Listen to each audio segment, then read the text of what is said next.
भारतीय गुरु दर्पण में सभी देशवासियों को राजेश गुरु का नमस्कार। आज जिस पत्र का हम चर्चा करेंगे उसके अंदर की चीज को बताएंगे, जहां तक हो सकता है कि आपका ध्यान न जाए।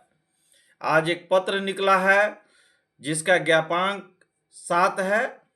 दिनांक 6/2/2025 को यह पत्र निकला है। अपर मुख्य सचिव शिक्षा विभाग के माध्यम से यह पत्र निर्गत हुई है और इस पत्र में ये कहा गया है कि जो वर्ग 3 के बच्चे हैं उनका पायलट प्रोजेक्ट के तहत कुछ जिलों में उनकी उपस्थिति टैबलेट के माध्यम से होगी। लेकिन इस पत्र में जो मुख्य चीजें हैं उस पर हम आपका ध्यान आकृष्ट कराएंगे कि ये तो ठीक है, ये एक शुरुआत की जा रही है।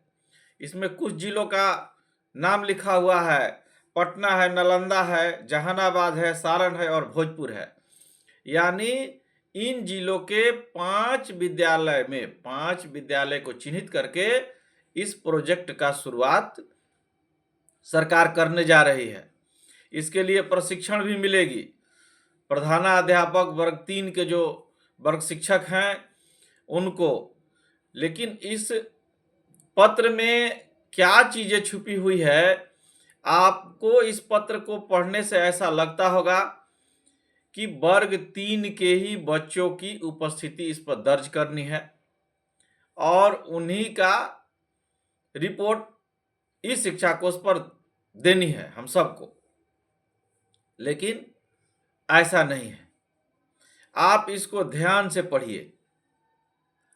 जब आप इस पत्र को ध्यान से पढ़ेंगे तो आप इसमें पाएंगे कि एक जगह इस बात का भी उल्लेख किया गया है कि चेतना सत्र यानी प्रार्थना जब आपका विद्यालय में होता है, जब आप बच्चों का प्रार्थना करवाते हैं, तो उस समय का भी आगे से और पीछे से, यानी एक बार बच्चों के आगे सामने खड़ा होकर के और एक बार बच्चों के पीछे जा करके खड़ा होकर के आपको फोटो खींचना होगा, शिक्षकों को खींचना होगा और उस फोटो को ई शिक्षा कोष पर अपलोड करना होगा। तो आप यदि ये समझते हैं कि वर्ग 3 के बच्चों की उपस्थिति ही दर्ज करनी है और 3 के बच्चों का ही होगा, लेकिन आप ये चीज मान लीजिए कि जब आप चेतना सत्र का फोटो डालेंगे तो 3 का ही नहीं, लगभग आपके विद्यालय में जितने बच्चे उपस्थित हैं सबकी कहीं ना कहीं आकलन गणना हो जाएगी। तो ये समझना कि वर्ग 3 से ही ये संबंधित है, हमें जो लगता है ये सिर्फ वर्ग 3 से ही पत्र संबंधित नहीं है। यदि आपका यहाँ ध्यान न गया हो तो आप इस चीज को भी ध्यान में लाएं। तो जितने भी जो भी विद्यालय इसके लिए चिन्हित किए जाएंगे वो विद्यालय के शिक्षक हैं, या आने वाले समय में जब ये चल पड़ा है तो आने वाले समय में धीरे धीरे सभी विद्यालयों में इसको लागू किया जाएगा। सभी वर्ग कक्ष के लिए, सभी वर्ग के बच्चों के लिए ये चीजें आएगी। शिक्षकों के लिए तो इस शिक्षा कोष आ ही गई है, लेकिन अभी वर्तमान में भी प्रोजेक्ट के तौर पर जिन 5 विद्यालयों में, उसमें भी मध्य विद्यालय 3 होंगे और प्राथमिक विद्यालय 2 होंगे। यानी जो जिले में 5 विद्यालय जो चिन्हित किए जाएंगे उसमें मध्य विद्यालय, आपको जानकारी है कि मध्य विद्यालय से समझिए प्रारंभिक विद्यालय।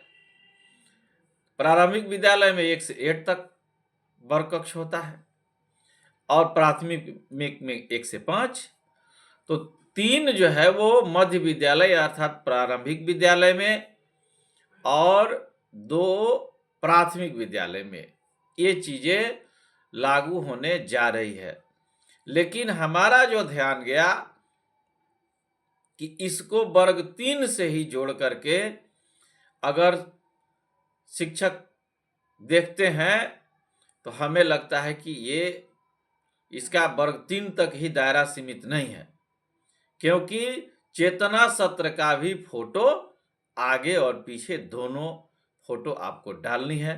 तो जैसे ही आप चेतना सत्र का फोटो डालिएगा तो आपके विद्यालय में जितने बच्चे उपस्थित हैं, लगभग कुछ बच्चे चेतना सत्र के बाद भी आते हैं, प्रार्थना के बाद भी आते हैं, लेकिन लगभग जो है एक उपस्थिति आपकी ई शिक्षा कोष पोर्टल पर चली जाएगी।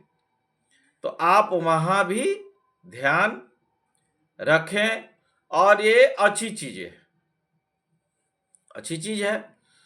स्पष्ट हो, पारदर्शिता हो, जितनी बेहतर व्यवस्था हो तो ये अच्छी चीजें हैं, इसमें सपोर्ट होनी चाहिए।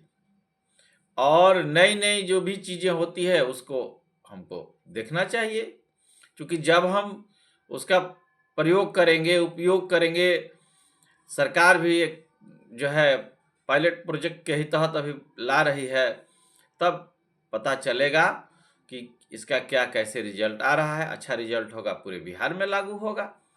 तो सभी शिक्षक को, देशवासियों को नमस्कार। जय हिंद, जय भारत।